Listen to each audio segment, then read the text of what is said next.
Welcome to Weekend Shelf Control with me, Liam. And me, Frankie. And this weekend, we're talking about Stephen King's second published book, Salem's Lot. So, Frankie's just recently finished reading this. I read this, I don't know, 5, 6 years ago, something like that. Um, so, we're going to talk about it. We'll start with the non spoiler section and then we'll give a big sort of hey, we're heading into spoiler territory here, and we'll make it very clear for anyone that hasn't read it yet. This is the point to stop watching.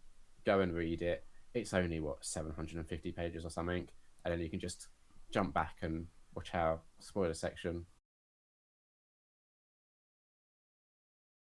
Well, So, go on. I was just going to say, you did really well to remember so much that you can record this, because I also read this previously a few years back, and there's no way I could have done this without rereading it.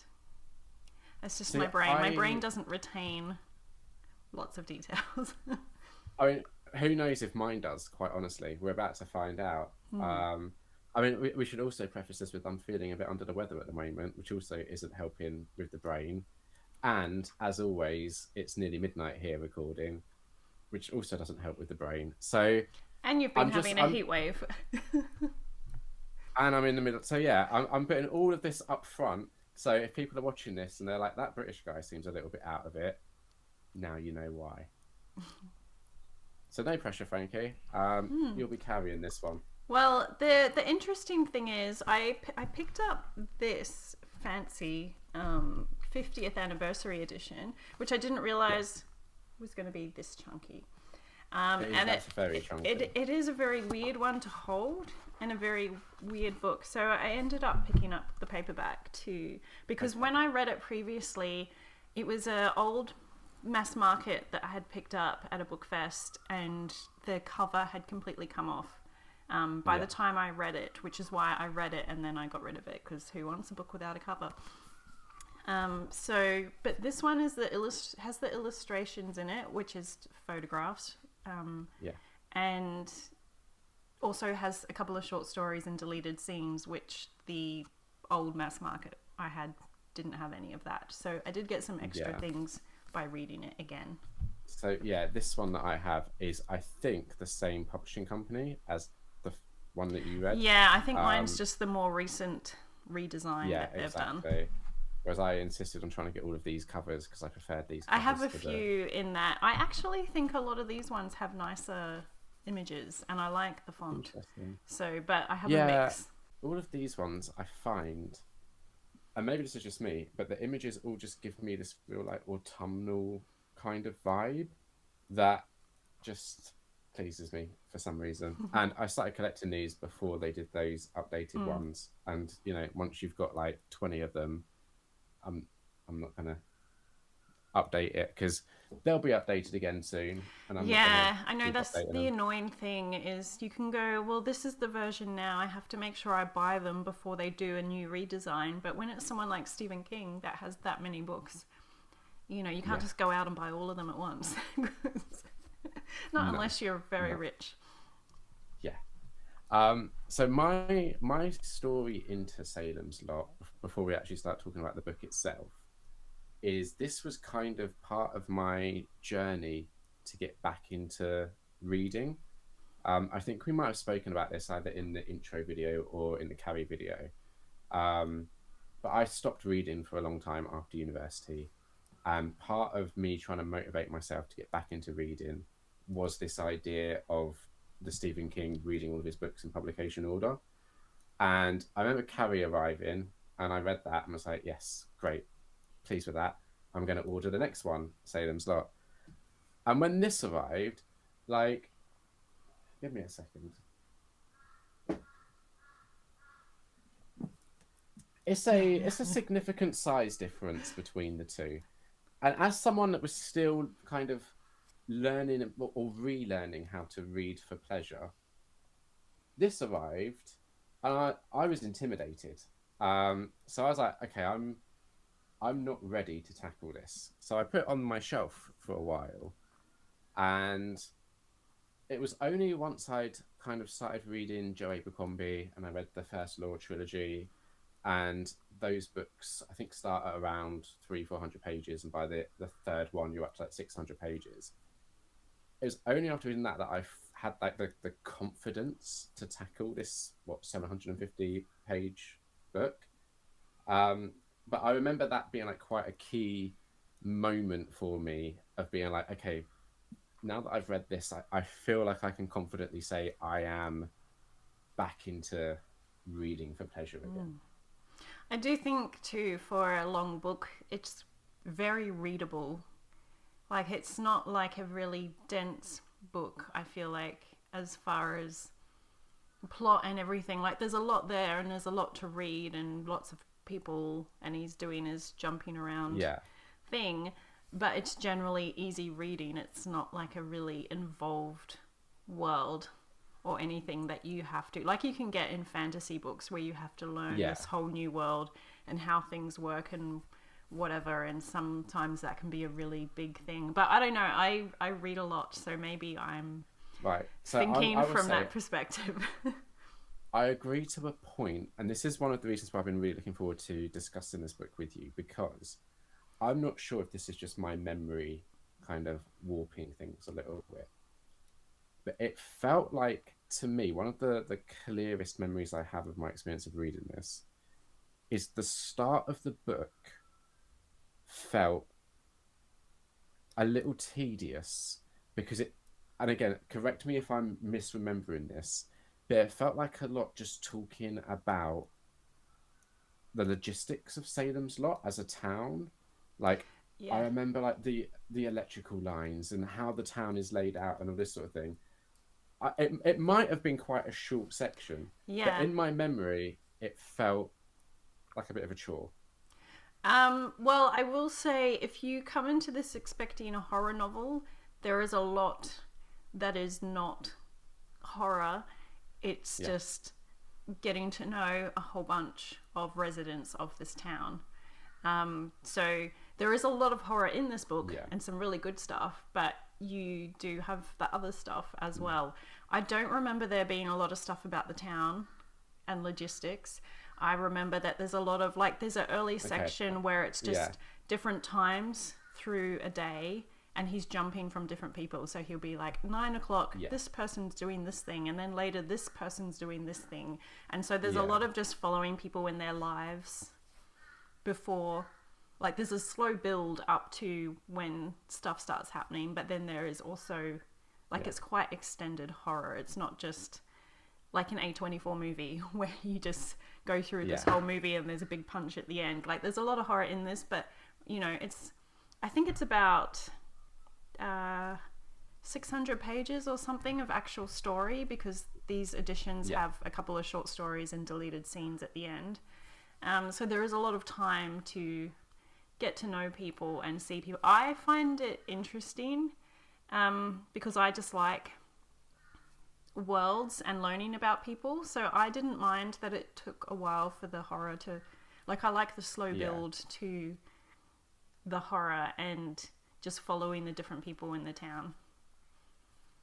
Yeah, I think this is maybe the first example, of the two that we've read, that it kind of starts setting the template for what I think Stephen King does best, which is I kind of have done it on the podcast, but definitely in talking to people about Stephen King, I've described it in this way before, which is his books kind of almost feel like a soap opera where you're learning about the characters and their relationships, and they're normally going through quite relatable things. Like in this book, right, you've got Ben, who is our protagonist, who is returning to his kind of childhood home, because of course he's a writer. It's a Stephen Yeah. King book, Although not of even course he is. childhood home, it was just he stayed with his aunt for a few years Yeah, when he was young, so he's still kind of an outsider.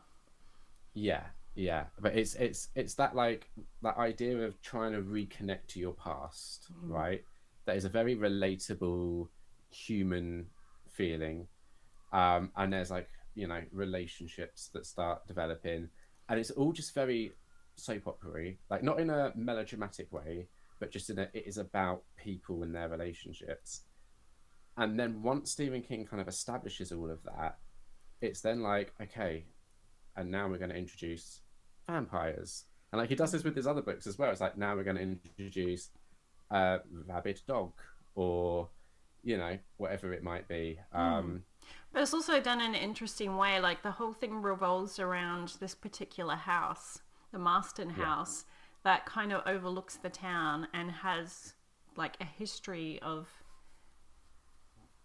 terrible things for the family that lived there back yeah, whenever it was, decades earlier. And so it kind of has that legacy hanging yeah. over. So you've got that feeling that, you know, everyone has their thoughts about that house. Because isn't this what draws Ben back? Is this sort of memory of something that happened in that house that he wants to confront? Yeah, because there used to be like the, you know, he was doing an initiation to get in with the cool kids of you have to go into the house and take something from it, like the whole sort of haunted house dare thing. And then he had an experience while he was doing that that has just stayed with him. Plus, he's also struggling with personal things that have happened in his life and is trying to write his next book. So it's kind of all things coming together. He decides that he needs to go to that town to write his book.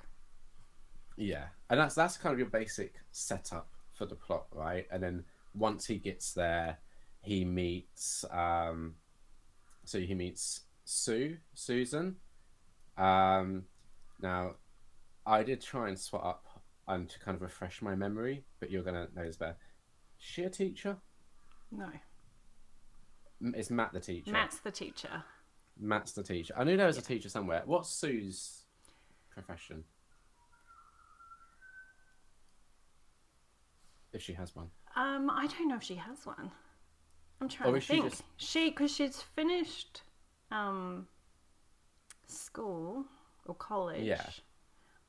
But I don't remember if they mentioned it. She didn't go to work Right. during Okay. Okay. during the story, but I can't remember if Yeah. she mentioned or if she's in between and trying to figure out what she's Right. doing. Okay. So you've got Ben who meets and kind of starts falling for Sue. He befriends Matt, who is a teacher. Um, you've got other like little glimpses into other families. Yeah, you've got like other families. You've got Eva who runs the boarding house that Ben is staying at, and you've got a few Yeah. characters that are staying there as well. Yeah. But yeah, there's a young couple with a baby. Yeah. I don't know if they're still like teenagers or something, or not long older if they're not. And she's struggling with looking after a baby, and so there's just little different glimpses. There's a guy who is the dump caretaker. There's the guy who looks after the cemetery grounds, and you just there's a flitting around different people and just getting to know a bit of their lives, and Yeah. in that way that Stephen King does well, of he'll just spend a bit of time and you're in their thoughts and you just get to know about them. Yeah. So you never have that thing of, oh, which character am I with? What's their thing? Like they're all different enough that you don't get lost in which one. He has this really interesting way of, in just like a couple of lines, giving you like a whole rich history about this character. Like in like 2 or 3 lines, you immediately key into like how they are.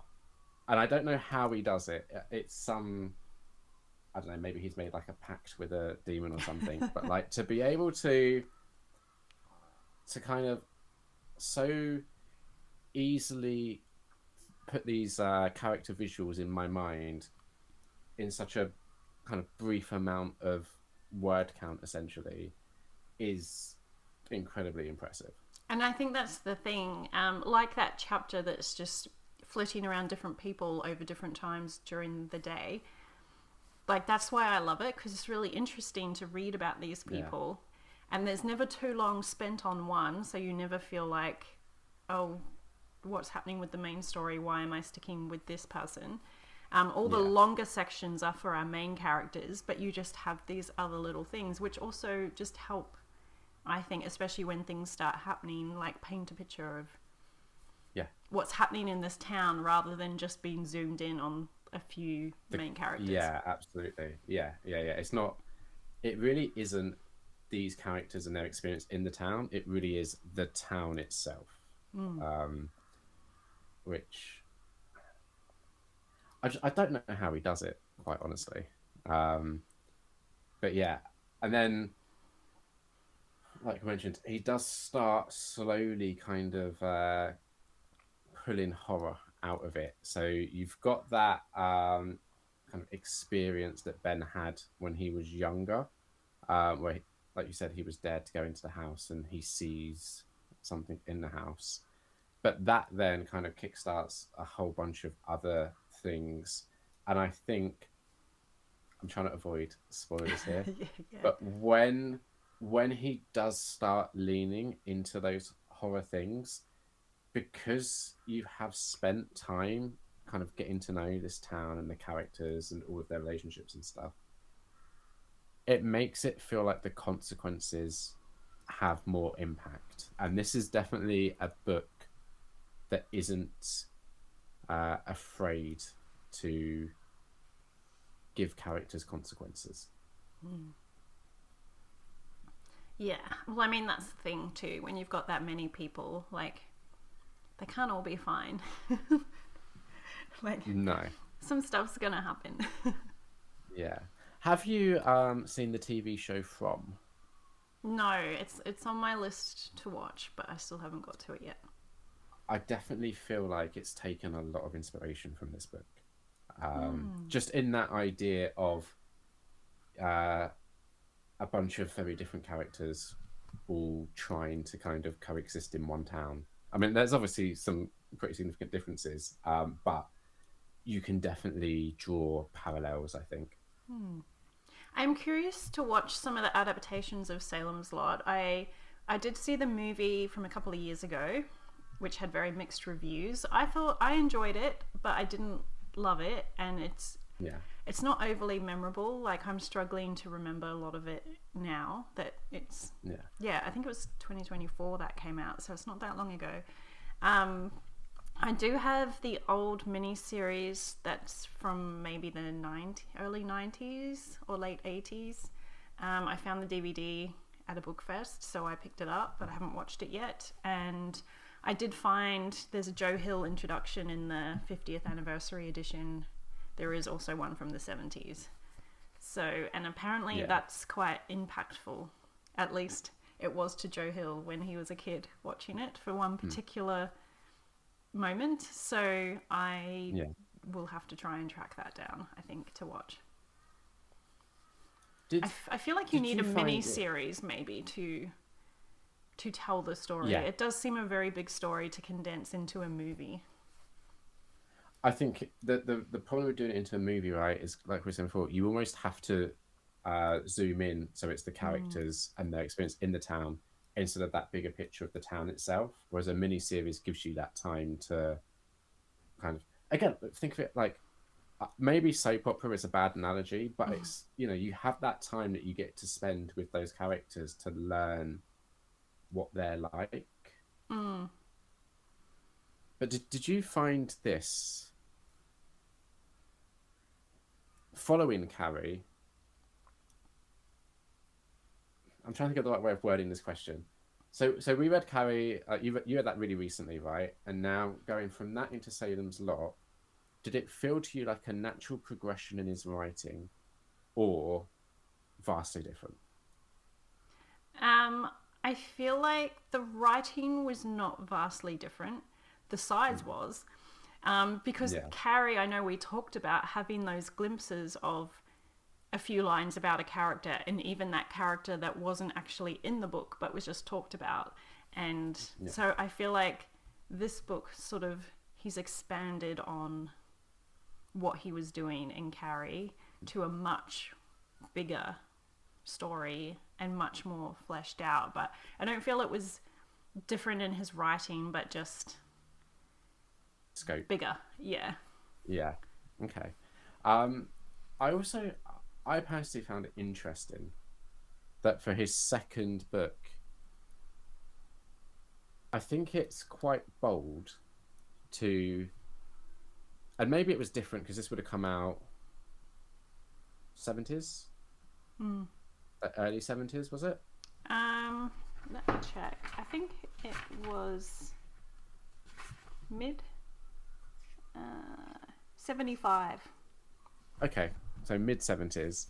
Um, to take on a genre like vampires, which okay, I know that like that hit a bit of a boom in like the 80s and especially in the 2000s, right? But even in the 70s, you would have still had the sort of hammer horror takes on vampires. Um, I'm sure there would have been other sort of vampire movies. I'm trying to think when the updated like Nosferatu came out. So like, Oh, Werner Herzog one. Yeah, that was yeah, early 70s, I think. yeah. So to take an established creature, let's say, and then for Stephen King to kind of do his own take on it as your second ever book is a very bold choice. I feel like Also, because you know, to have such a big story too. Like, I don't know yeah, what publishing was like in the 70s, but to go from Carrie and to be like, well, here's another horror novel about vampires, and yeah, it's this massive book. 600 page, yeah. But I mean, you know, clearly he did something right because he's still writing now, Yeah. and he is, you know, I would say probably inarguably the most famous horror creator. Which is interesting because so many of his books are Like, not like strict horror. no, but I think But enough is that his he's ones got that that reputation of a scary horror writer, yeah, even though, which is kind of good that he is able to write all these other things and not just yeah, have to stick to horror only. absolutely, yeah. All right, is there anything else that happens in the book that you want to talk about in the spoiler-free part of this episode? I don't think so specifically, but I will just Yeah, say, definitely, if you haven't read it, go read it. I can't believe it took me so long to read this one, because I've only read it. I think it was only within the last 5 years or something the first time I read it. yeah, So I don't know why it took me so long to get to it when it's vampires, but yes, definitely there's a lot of horror scenes that yeah, there's a lot of creepy stuff in the book that I think yeah, is really well done, and you don't always get that feeling in horror books when you're reading horror scenes. So I think he's done a really good job at writing dread into yeah. what is happening. Yes, the way that he employs tension in this book, I think, I think personally is done better than in Carrie because in Carrie it's kind of used as the build up to the prom. And that's really where that tension device is utilized. Whereas in here, you do have a big kind of final thing that it does build to, but there are plenty of moments leading up to it that also generate tension. Yeah, and there's even just things happening to people, like not just the main story build, but just things Yeah, that are happening to other people that are just not, what would you say, not part of the main characters and their build to the end, but just showing what is happening in the Yeah. town. And yeah, I think if you are someone who gets scared easily by books, this will have so many moments that will freak you Yeah. out while you're reading. Whereas I just enjoy that feeling of dread, but I don't get scared by things. So Yeah. if you do get that, you get the extra fun of being really scared in certain scenes, I think. All right. Let me ask you this then. Do you think if someone has never read Stephen King before, would you recommend they start with Carrie, or would you recommend they start with Salem's Lot? It would maybe depend on the person. I feel like Salem's Lot is a really good place to start, but if it's someone like you who feels intimidated by big books because they haven't read much, then I think Yeah. Carrie is going to be the better way in, because it's a shorter read to give you an idea, Yeah. and then you could go into Salem's Lot. But if you're fine with big books, then I would say read Salem's Lot, because it's a much richer story. I agree, and I also think if you're someone that is wanting to explore Stephen King because you want to explore more of the horror genre, then Salem's Lot gives you more of that to play with than what you get in Carrie. Um, and Carrie for me, feels like a short story compared to Salem's Lot. Like well, it's a very yeah, streamlined story, but it does have, um, it still works as an introduction to King. yeah. See, and again, this might be my memory misserving me, but I do feel like Salem's Lot is written kind of differently to Carrie in a way that to me this does feel like quite a significant step forward in not only his writing but also just his confidence as a writer. Um, and thinking back through like the 20 plus books of his that I've read so far, Carrie still kind of sticks out a little bit oddly.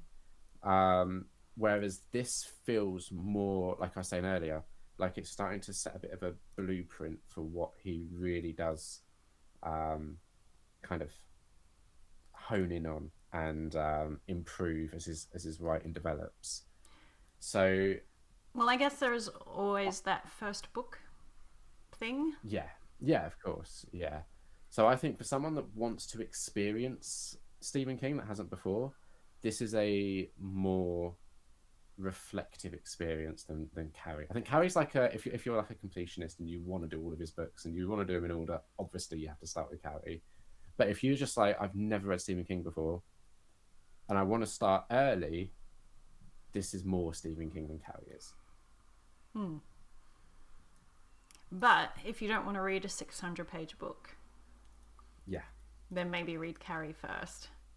Yeah, and I'll try and remember to revisit this question as we go. I feel like you would be the better person to sort of note this question going, because I've read a Yeah. lot of different King books all over release dates or publication dates, because since I was like 12 or roundabouts when I read the first one.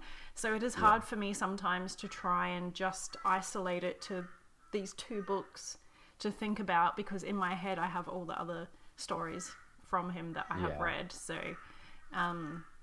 yeah, it would be pretty fun, I think. It's probably fun for you to, not having read any, to just go in the order that he wrote them. Oh yeah. So I think in a previous episode we were talking about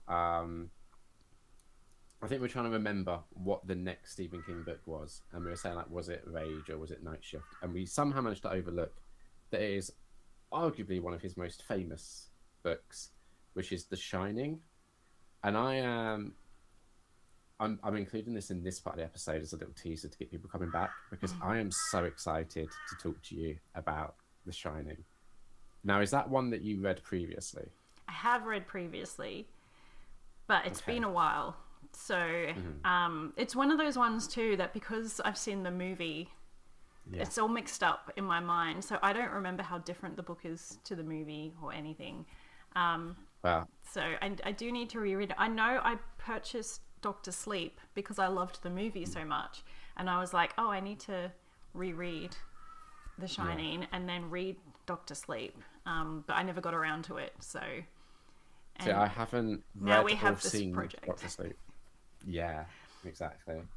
Um, There's a character, Rose the Hat, in Doctor Sleep who is yeah, just one of the coolest villains. So that's interesting. why I bought the book, because I really loved the movie. I really enjoyed it. But yes, Yeah, that's. I won't be reading it for a while. Now we've got this project going. That is yeah. But way we'll down get the there. We list. will But eventually yeah, get I am there. looking forward to reading The Shining again, and Mm. I can't remember what I thought of it the first time.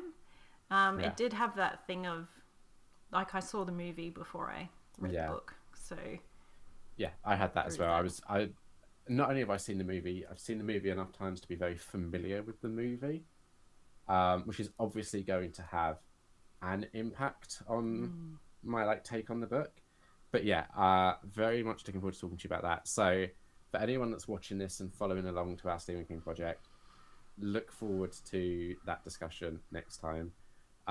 As for Salem's Lot, to wrap up the spoiler-free section, I think we're both in agreement, right? If you haven't read it, you should read it. Yeah. It's a good Stephen King book. It's a good vampire book. It's a good horror book. Like, just Yeah, good all round. And if ticks the anyone boxes. watching this, they probably like all those things. So, Yeah. Okay. So, question for you then, before we do go into spoiler territory: if someone is watching this and they maybe don't like one of those things, like they don't like horror books, let's say, or they don't like vampire books, right? Would you still recommend it? I think it would depend why they don't like horror. Because if it's like, Mm, they just really don't like being scared or reading scary things, then I would say don't read it. But if it's just yeah. you're not really into it, you could probably still get a lot out of this for the Mm, characters. But yeah. I don't know, because if they want to read Stephen King and they're not into horror, there's other Stephen King books I could recommend that don't have Yes, horror. absolutely. So, Yeah. um, yeah, I don't. Mm, I don't know. I guess in vampires, it depends. If you just truly hate vampires, you're not going to have a good time because there's vampires. But if yeah. it's But just if it's just a, oh, I'm not really bothered, like it's not an interest, like then still or read the book because if it's a I don't like vampires because I don't like Twilight. But oh, this is a very different breed of this vampire. yeah, this is very different. Definitely don't let Yeah. Twilight vampires sway you from other vampires. Yeah. But I do All right, should we get into understand it? it's probably not such a thing these days, but I do know in the heyday of Twilight, when it first became huge, I know it Yeah. did sort of damage the reputation of vampires a little bit. Yes. But I A think little bit. everything's calmed down now, and I think people have got over their Twilight hatred, hopefully. And it's not such a huge, like, we've moved on to other things, so I don't really hear people Yeah. talk about that very much these days. No, if anything, I think uh, the people that really liked Twilight are now of an age where it's like nostalgia for them, if Mm. anything. So it's kind of hit that point where it's now just embedded into popular culture in a way that can't be avoided.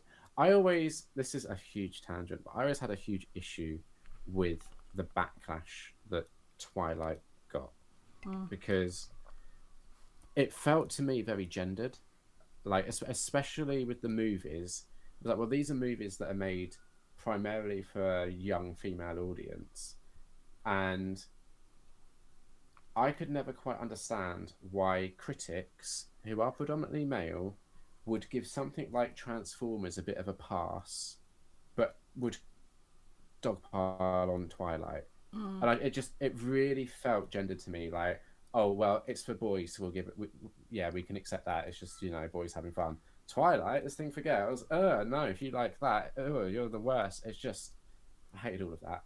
Mm. So I'm quite pleased that we are kind of through that, and it is now just accepted as You know, some people see it as a guilty pleasure, others just as a pleasure, which I think is the way to view it. I Yeah. personally really like the first Twilight movie, and then you know wasn't such a fan of New Moon because I was Team Jacob, and then they made Team Oh, Jacob a little bit rapey in the second one, and I was like, well, now I can't be Team Jacob.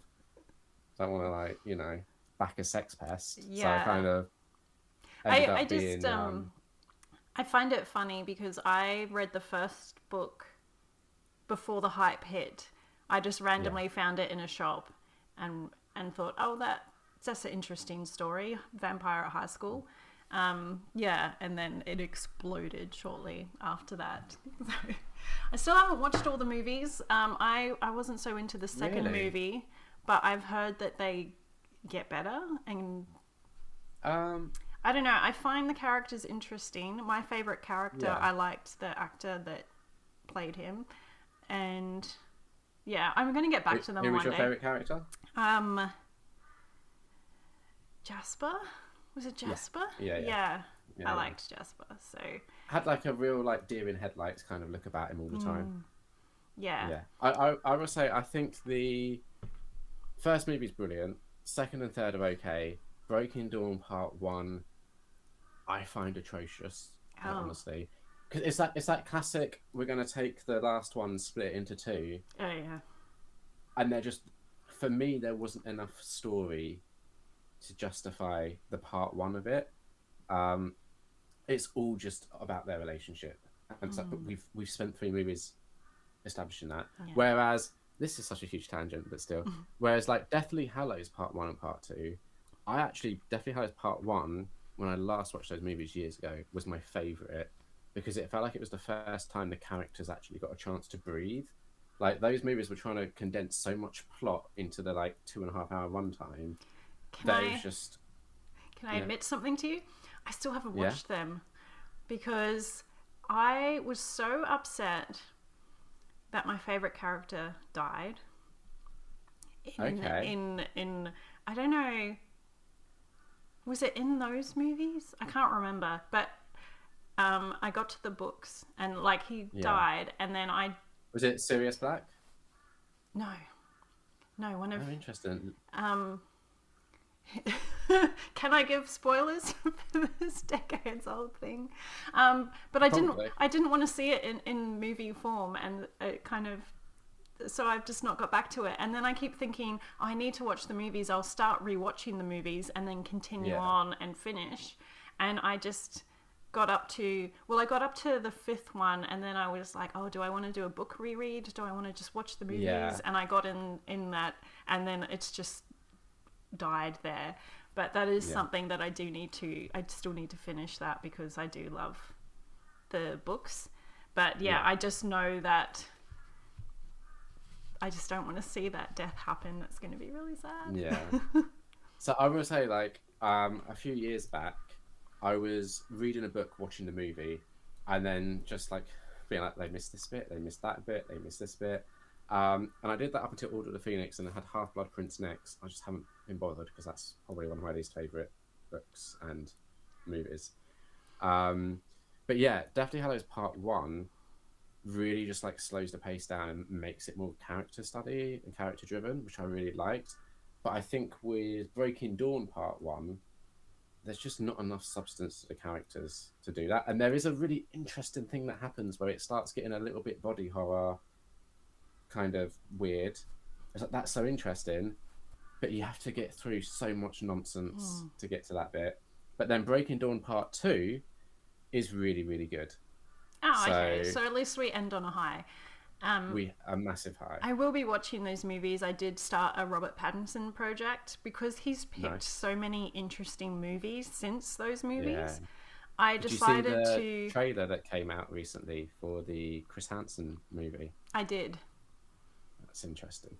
I didn't even recognize that was him. I didn't even know he was doing that movie. Or I didn't even know what it was. And then he was like, I'm Chris Hansen. And I'm like, that name sounds familiar, but who is that? Yeah. And then I read in the comments, and that's how I found out it was him. But yeah, I was watching all his movies in order because I thought it'd be fun to follow the Yeah. journey. And there's some pretty terrible ones along the way, but I got up to Twilight, and that's where I'm at. So Was Twilight not quite early? Because I guess you had Goblet of Fire, and Twilight would have been. yeah, he had one with Kirsten Dunst. Oh, really? Was that Marie Antoinette? It was some no, it was some historical period thing.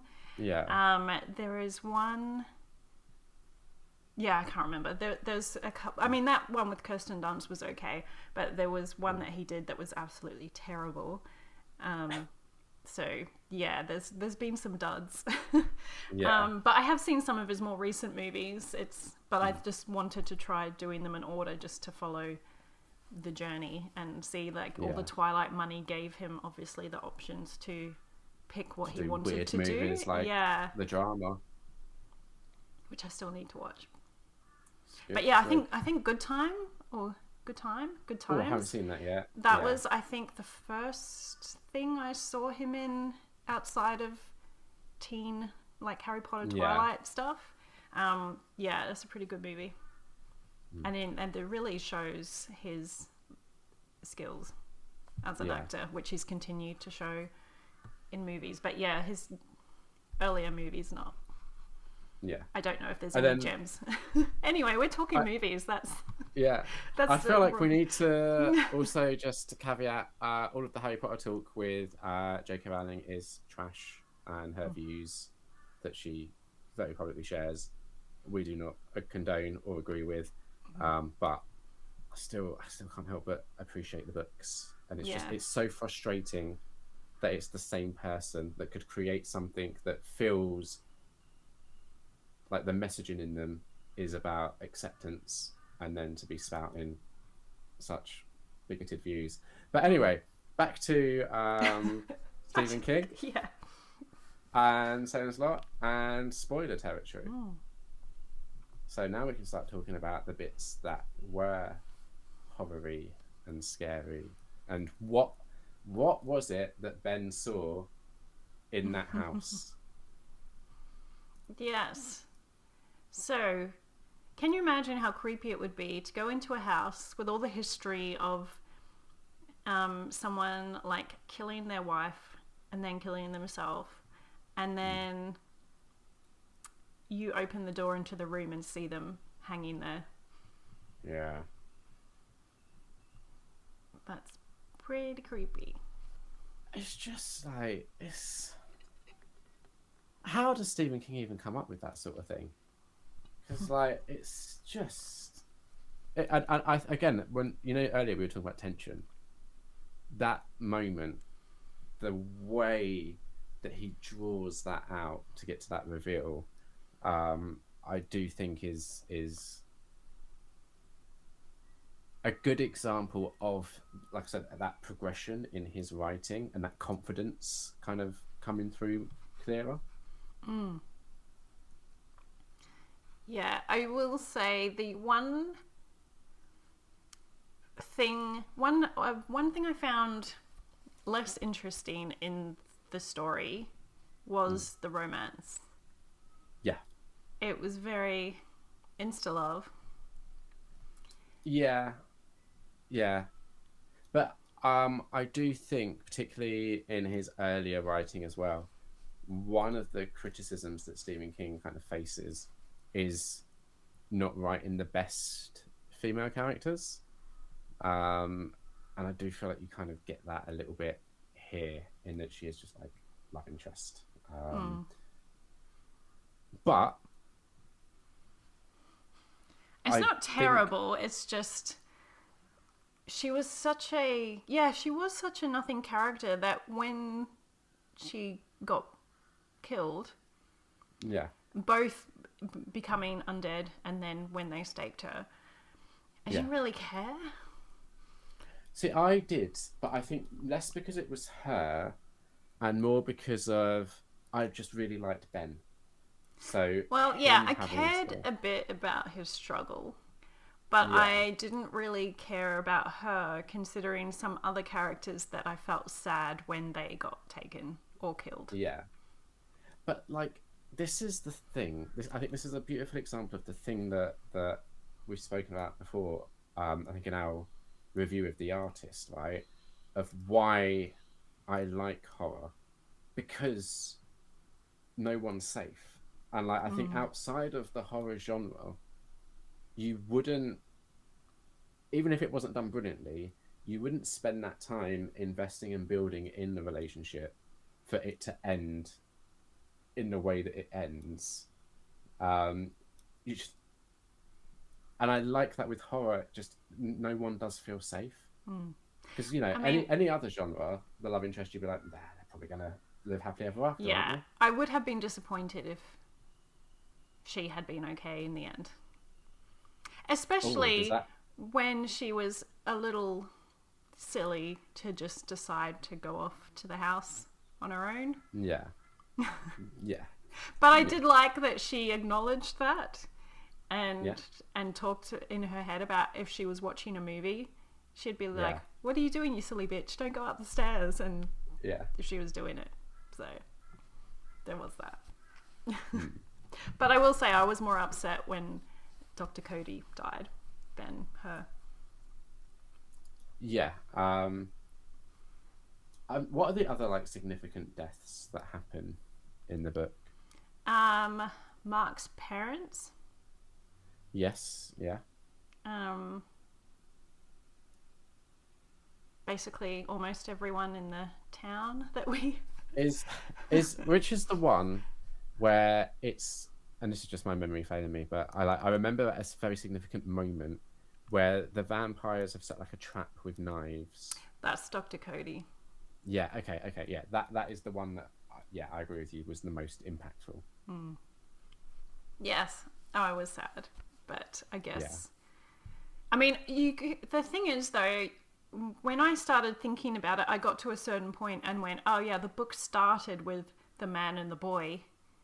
Yeah. So it's pretty much telling you that they're the only two that are gonna survive. So, Yeah. That's but true. it still hurts to read. I was a little bit Yeah. sad about Eva as well. Like, I feel like the way they characterized her and running the Yeah. boarding house, yeah, I was quite sad that, like, not so much that people staying there, but her in particular. I'm like, Yeah. it would have been nice if she'd somehow avoided it, but I mean, no one in the town really did. You had to kind of leave to get away from it. So, Yeah. the other character I quite liked by the end was the priest, Father Callahan. Yeah. Yeah. And I did wonder why. Like, I was like, well, what happened to him? Like, after all of that.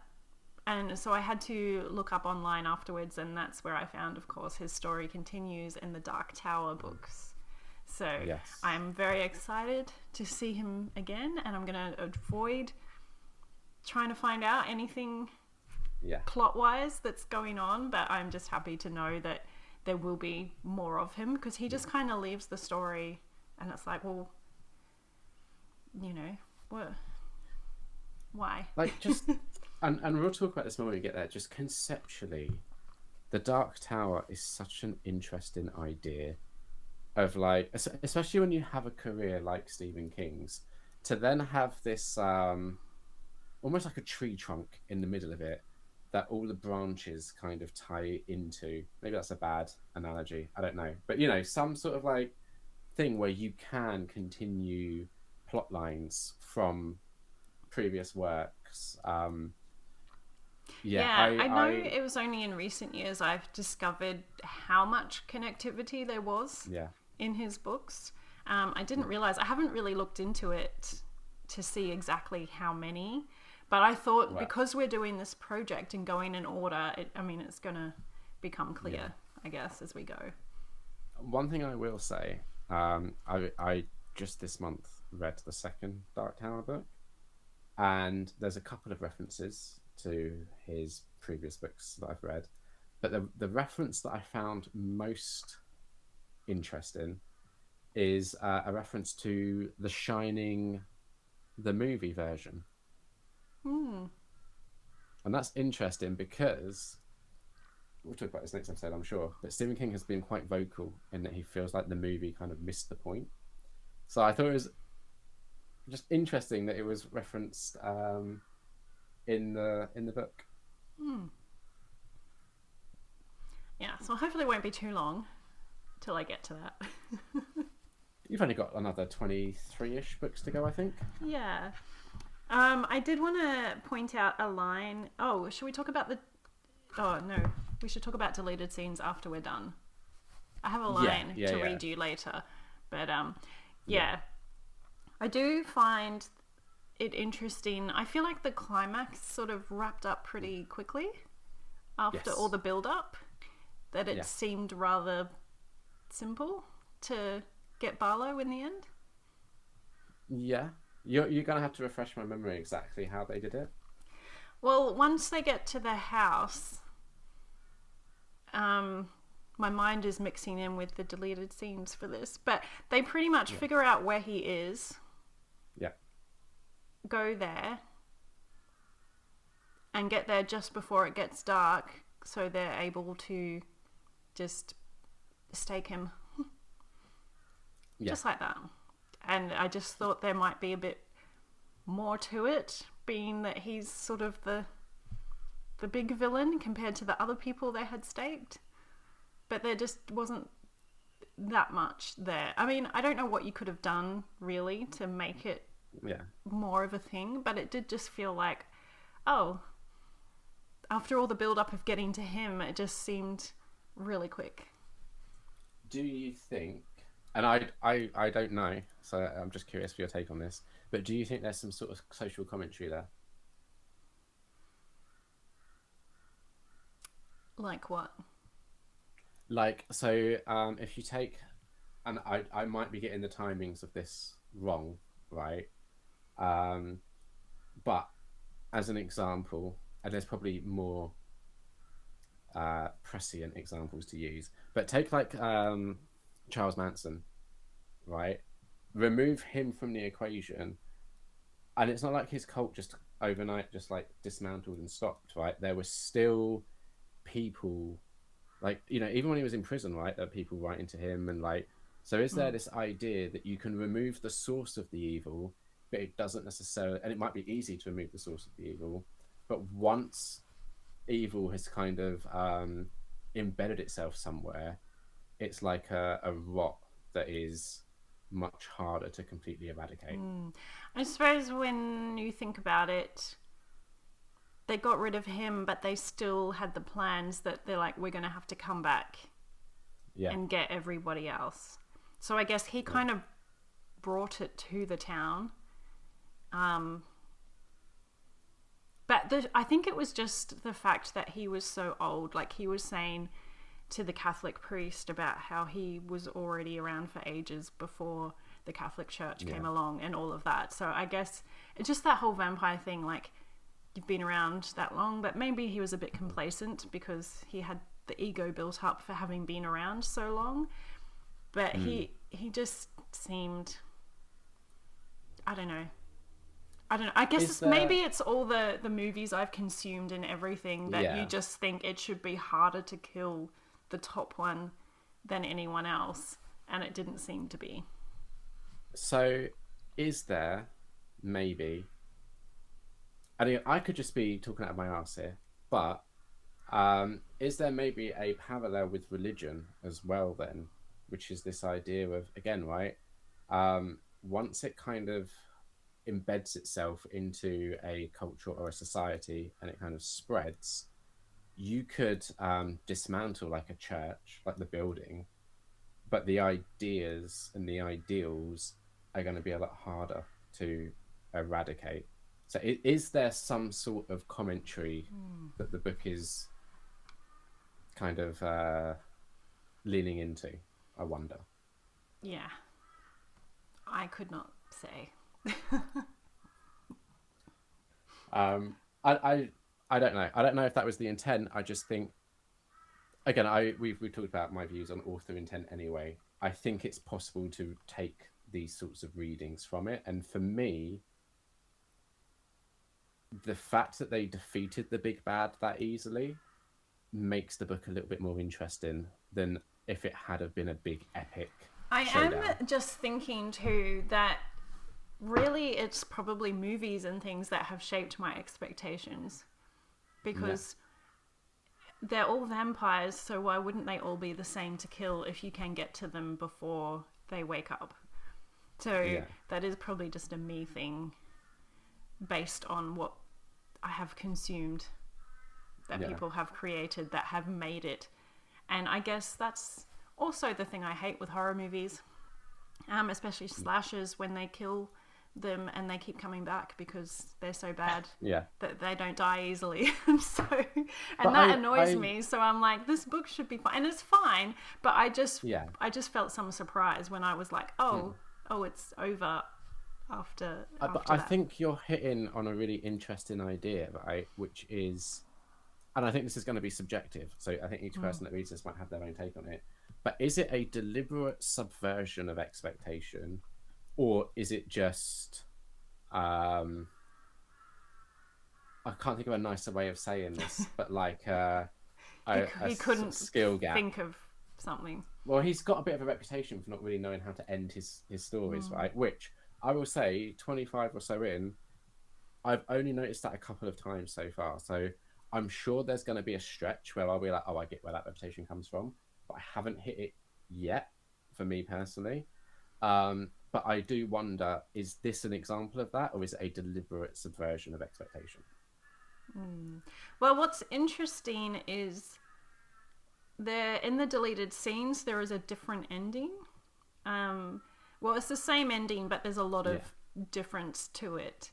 And it is kind of a similar thing. So I think he kind of had that in mind, and he changed exactly how it played out. But the general thing of how quickly, easily it was to kill him stayed the same. So I guess that's just what was decided. I guess the tension was more that they had to get to him because it was right on sunset, so they had to really get there before it got dark and he fully had his powers. But yes, it was very good. I enjoyed it. I enjoyed how much horror there was through the book.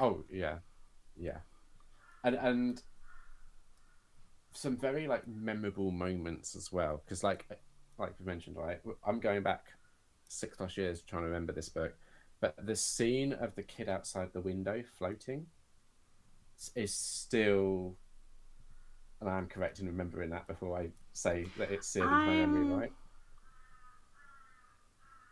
You know what? I don't remember. Mark. You've got Mark, and isn't there one of his friends is trying to lure him out from outside the building? Oh yeah, Danny. Yeah, like, the 10-year-old. Yeah, he because he was on his way to see Mark, him and his brother, when his brother got taken, and then he and I'm sure there's a scene at night, right, where Mark's in bed or something, and Danny's outside the window. Yeah, because he wants to be. He wants to be invited in. Oh, invited in, right? Yes. Yeah. But I just that's so creepy. That idea of like a friend of yours outside the window at night. When you're on that upper level. Well. Yeah, exactly. Apparently, there's a really good scene of that in the 70s miniseries that Joe Hill mentioned being scared by. So I definitely would like to. I hope that's around somewhere easily available. It's got to be, surely. Hopefully. Yeah. Otherwise, I'll have to look around online and find a DVD or something. Yeah. And then, is there not also, you mentioned earlier, you got the family with the newborn, quite young family. The newborn gets, I was going to say converted, but that feels like the wrong word. What's the right word that I'm looking for here? I'm having a mind blank. Yes. It's not. I'm stuck on converted. I'm sure that's not the word that I mean. Yeah, I'm having a mind blank. I haven't had coffee today, so. It's nearly 1 a.m. That's my excuse. And, see all the reasons at the start of the episode as well. My excuse. Yeah, mine is just my brain. Anyway, yes. And That's unexpected. I Yeah. remember reading that being like, oh, he went there. Wasn't expecting him to go there. What's interesting is there is a scene in the deleted scenes about when they go back after they're just looking in the town for Mm. anyone to kill, and the couple and the baby are Yeah. underneath the trailer, and Yeah. in the book they pull out the father, Mm. and then they just see how the sunlight affects him and he crawls back under the thing. But in the Yeah. deleted scene, they pull out the baby because it's the smallest and they stake Right. it. And I was just like, that's. I mean, I understand why that got taken out of the book, but at the same time, I was like, that's going there. But I am one Yeah. of those weird people that I don't like, I know it's a very common thing to be like, you cannot do anything with kids Mm. at all. That's just really wrong. Whereas I just feel like anyone, if you can do adults, if you can do animals, why can't there be stuff happening to kids? Yeah. In fiction, obviously. And Good little caveat to add there. But yeah, yeah. No, I agree. Like kids should not be safe from peril or murder. And I feel like because it that deleted makes scene was really effective. it makes the story itself feel more dangerous when that kind of stuff starts happening. Yeah, so that was interesting. Yeah. What else? So we had the deleted scenes. There was also two short Oh yeah. stories, right? There was it's Jerusalem's Lot and then One for the Road. Mhm. Um, Now, both of these do also appear in Night Shift, which we'll get to. But I read them at the end of this, and then I reread them in Night Shift. I'll be honest, my initial impressions was Jerusalem's Lot. I thought it was just okay. It's up there. It's fine. And then One for the Road I quite enjoyed. Yeah. I thought the same as you.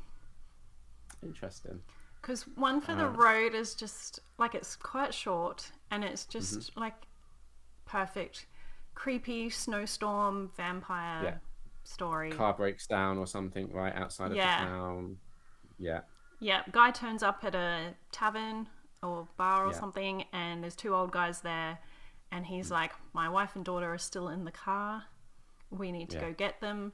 And then they find out that they took a turn through Jerusalem's Lot, so they're like, oh, and they're like, and they take them out there to get them, and then they're like, if they're not in the car, like, that's it, we need to go. Yeah.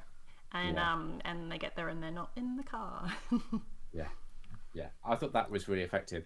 I can't even remember what happens in Jerusalem's Lot, so you're going to have to remind me. Jerusalem's Lot is set in the late 1800s, and it's all letters. It's this guy who's writing to someone who's gone to Florida for their health, and he's talking about, he's come to this town, he's moved into this house, which is obviously what becomes the Marston house in Salem's Lot. And basically there's like, they're finding out about a family curse and stuff going on, and there's like, they go to the town is abandoned, and but people have been in the church and they've got the cross upside down, and there's this book in there. Yeah. And I it's remember all that. through letters, and also with the guy, there's his assistant, and there's a couple of entries from his notebook. But what's interesting is that's what they made the Chapelwaite TV show about. Yeah. Because I remember when that came out and they said it was based on a Stephen King thing, and I was like, oh, what's that? So I'm kind of curious to see. The show got cancelled after one season, so I don't know if, like, what the ending of season 1 is, and if it would just be annoying to watch. But I'm just curious to see if they made it more interesting than it was to read. And I think it has, is it Adrian Brody or Noah Taylor? I get the two of them mixed up. Of which one, not like who they are. If I see one, I'll know who it is. Yeah. But if I have a vague But, like, who was memory in in my what? mind, I'm like, yeah, which one was it? Let me just confirm. See, the more we talk about this, the more I do wonder: is there a lens of viewing the story Yeah, it was Adrian Brody. as, yeah, is there a lens of viewing this story as some sort of commentary on religion? Because it keeps as like a recurring theme, and I know vampires, they are intricately entwined, like holy water, the cross, etc. Um, but yeah, I do wonder: is there a way of viewing this book through that lens that would allow for an interesting reading of the story? Perhaps. Don't know. Nice. Too long ago for me to. It's And I don't know religion well enough either. Yeah. I don't know, because it's very. I feel like it felt like not much happened. I don't know. Like, I wasn't overly. It was just like, oh, the townspeople are scared of me now and hate me now because of what happened in the family rift a couple of generations ago that caused something. And it's just like, if you read that and you hadn't read Salem's Lot, so you didn't know the story, then I wonder if you would have, like, would it be interesting, or would you just be even less interested if you didn't have the background knowledge to go, oh, well, this, thinking about how it plays into Salem's Lot later on. Yeah. Yeah, I don't know. So anyway, that was a bit of a slog. But then the deleted scenes afterwards, the deleted scenes were also a bit of a slog. Yeah, I didn't really. The only thing I quite liked was the original ending with all the rats. All the stuff with rats that got completely removed from the book. Yeah. I did find, and Jimmy Cody, was it Jimmy Cody? Whatever, Dr. Cody. He in the book he goes down the steps and in the dark doesn't see that the steps have been removed, and he falls on all the knives.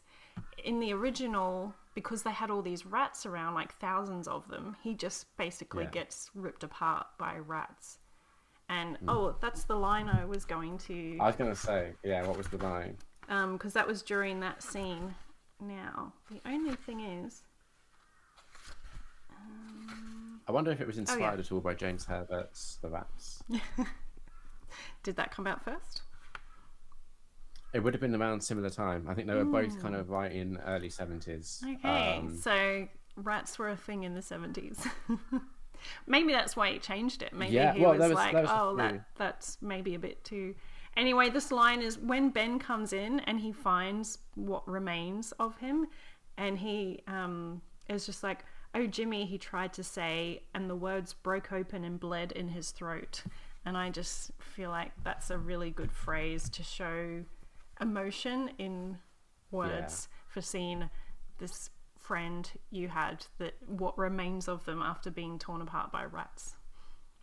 No, that is an effective grisly. But now I'm curious now. I would love a bit of commentary, because the little blurb before each scene was written like not by King.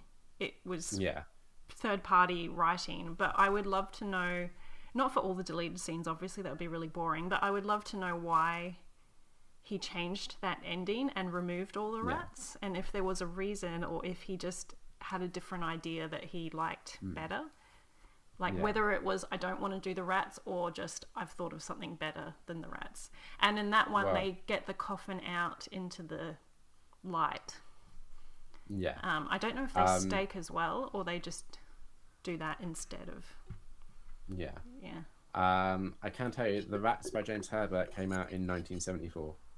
So. Just before. It could have been wanting to distinguish potentially. It could have been. It was written and it was like, damn it! Now I need to change this. Yeah, maybe it was because he, wrote it over a few years. So maybe he'd written that, and then that book came out, and he's like, oh. Yeah.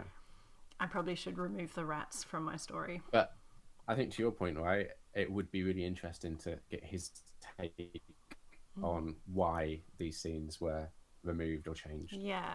Well, just that one. I don't care about the rest. Like, a lot of them were just little extensions or Yeah. what, and a lot of them had the same text in as well. So then it felt a bit Yeah. repetitive because I just read the book.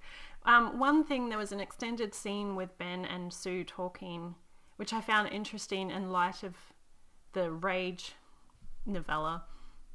That Yeah. he had a big discussion about the morals of a writer, and if you write something and someone does what you write, and so Yeah. and like, what's your responsibility, and Oh, see that. would they have done it anyway if they hadn't?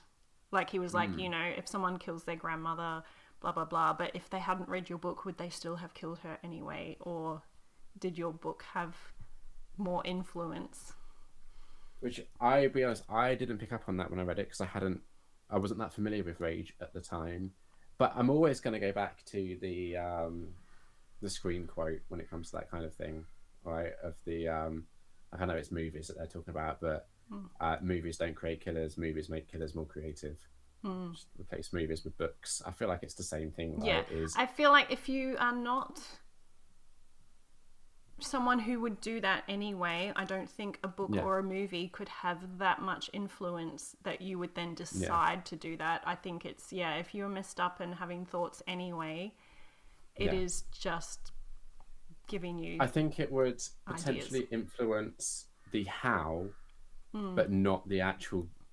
Like you said, it would have happened anyway. It's just given you a way of doing it potentially. yeah. Because we'd all be in trouble if books could influence us that much. If they could, the government would have probably already figured out how to utilize. Yeah, them. I suppose we probably wouldn't have books if Yeah. that was the case. Or we'd have just Certain books. government allowed Yeah. ones that get us to do what they want us to do. But that might be a bit tinfoil hat. I don't know. Yeah. Well, maybe not the government, but some people in power anyway would work out a way to use it for their evil means. Exactly. Should we do ratings? Yes. I rated it 4.5. Oh, high. Okay.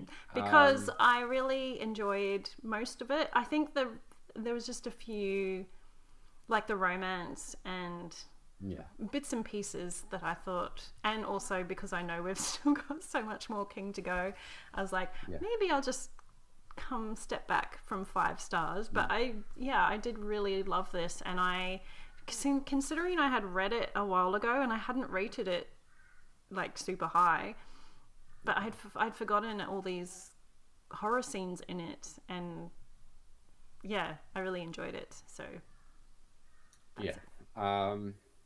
So for me, I rated it 4. But again, right, this was my second real Stephen King book. I read some of Skeleton Crew when I was a teenager, I think, and I read like half of the first Dark Tower. But this was my second proper Stephen King book, so I think there is an element of me still getting used to his style and the way that he writes. So like a part of that 4 is definitely on me, but I do still remember there being some slow sections, particularly. And again, maybe if I go back, it would change. But I just remember that beginning being like eating your greens before you get to the good stuff in the meal. I do how I remember think, it feeling. yeah, see, I'm really used to that now from having Yeah. read other King books. So I can see that would be quite a different thing to come across compared to normal, not normal, Yeah. but compared to majority novels that just have a more straightforward thing rather than this jumping around to different characters and spending a lot of time fleshing out who they are. Yeah, but I still a solid 4. And for me, because we're going to rank as we go, aren't we? Yeah, well, either that or we could just do a wrap up at the end of each year and be like, year 1 of the project is done. This is our ranking. We can do both. Yeah, we could do both. I Okay. know for me, this goes above Carrie.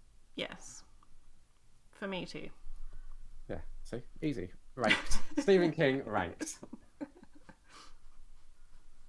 It'd be interesting to see what if my two. I have two favorite Stephen King books. I have to reread Mm, one of them. One was recent, so I have to reread the other to be okay. sure. But it'll be interesting to see because one of them is more recent book. So by the So I won't time have we read that get one yet. there, Yeah, it'll be interesting to see if there's any I don't know about that will come yeah, through and be my new favorite. mm, Unlikely, yeah. I think. But you never know. Also, because my I, two favorites are a lot of people's favorites, so I feel like, I mean, that's no guarantee, but the general yeah. consensus of what his top books are, I they're know pivotal. there's one that I'm really looking forward to that a lot of people rave about, but it's a while before we get to it, which is the is it 11/22/63? Well, I don't know if that's the date, but yeah, it's the Yeah, JFK one. yeah. That one a lot of people like, so I'm very excited about that. Under the Dome, I'm curious about. There's a few coming up that I think are still a way away that have potential to influence our like I top 10. Yeah, I'm curious about Under the Dome. I haven't read it, but I started watching the TV show that they did, and I didn't Yeah, watch all of it. But based on that, it does seem like another story following various people in the town when this thing yeah. happens. So yes, I'm King doing looking King of forward. here's a soap opera, and now here's a weird, scary thing that's going to happen. Yeah.